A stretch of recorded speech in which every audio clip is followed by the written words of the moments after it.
Right now, a specialized network of business-to-business referral partners is generating an average of $27,200 per introduction, and the capital funding these payouts isn't coming from a private equity firm or a tech startup.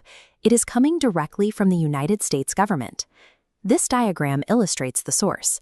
On the left is a specific $166 billion pool of overpaid IEPA tariff duties currently held by the Treasury.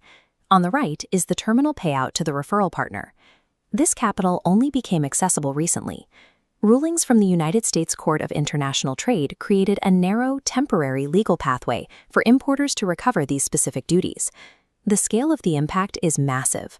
Over 500,000 American businesses that imported physical goods throughout 2025 and 2026 are legally owed a portion of this money.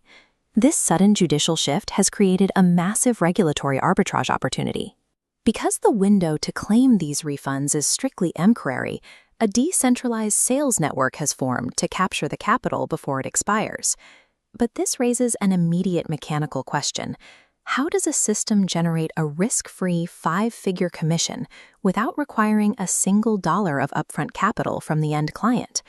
To answer that, we have to deconstruct the exact unit economics of this architecture, tracing the mathematical flow of capital from a corporate tariff refund all the way down to a referral commission. We will examine 3 distinct nodes in this system: the government source holding the funds, the primary operator, the tariff recovery agency, and the distributed referral partner network. The baseline requirement for this entire operation is strict regulatory adherence.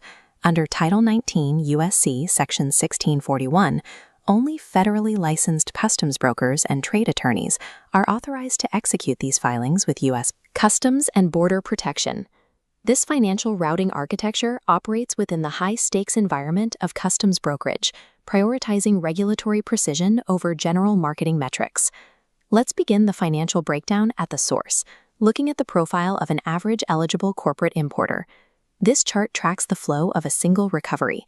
Based on current data, the average eligible business has an IEPA tariff refund claim of exactly $680,000.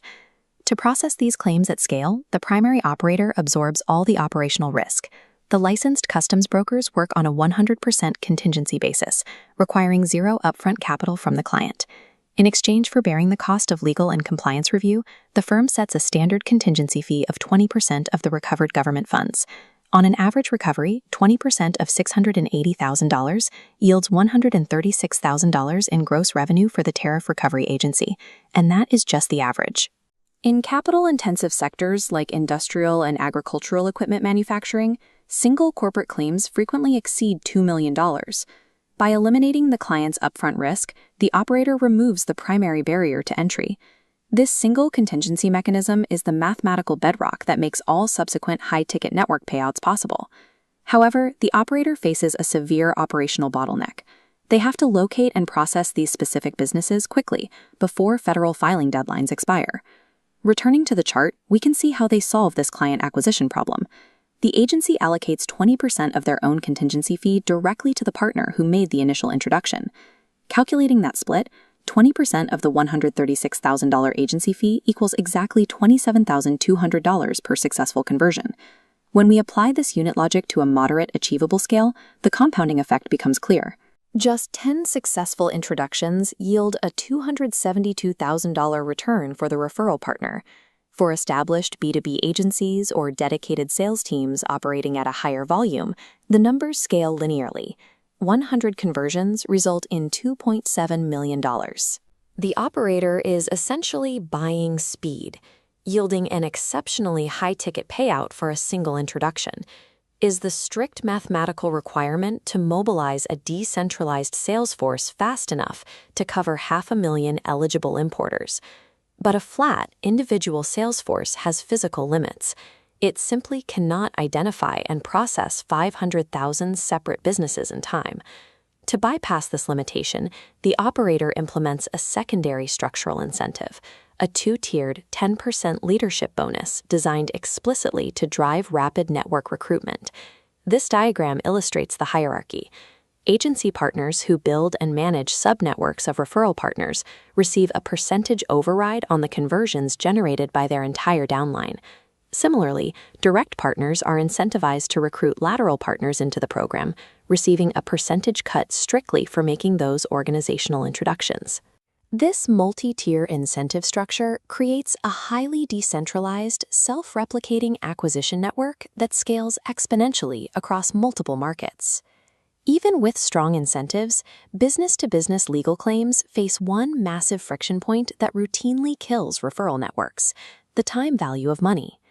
Looking at this timeline comparison, standard government processing for a DIY or attorney-led customs protest takes 12 to 18 months.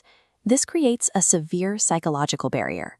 Corporate executives are highly resistant to initiating complex document audits for capital they won't see for a year and a half. To break this hesitation, this specific network utilizes a powerful liquidity catalyst: advance funding. Instead of waiting for the Treasury, the operator fronts the capital directly to the importer within 30 days of claim approval, entirely bypassing the 18-month government bottleneck. Advance funding is the operational linchpin. By removing the wait time for the end client, the network drastically increases the closing rate, locking in that $27,200 payout for the referral partner.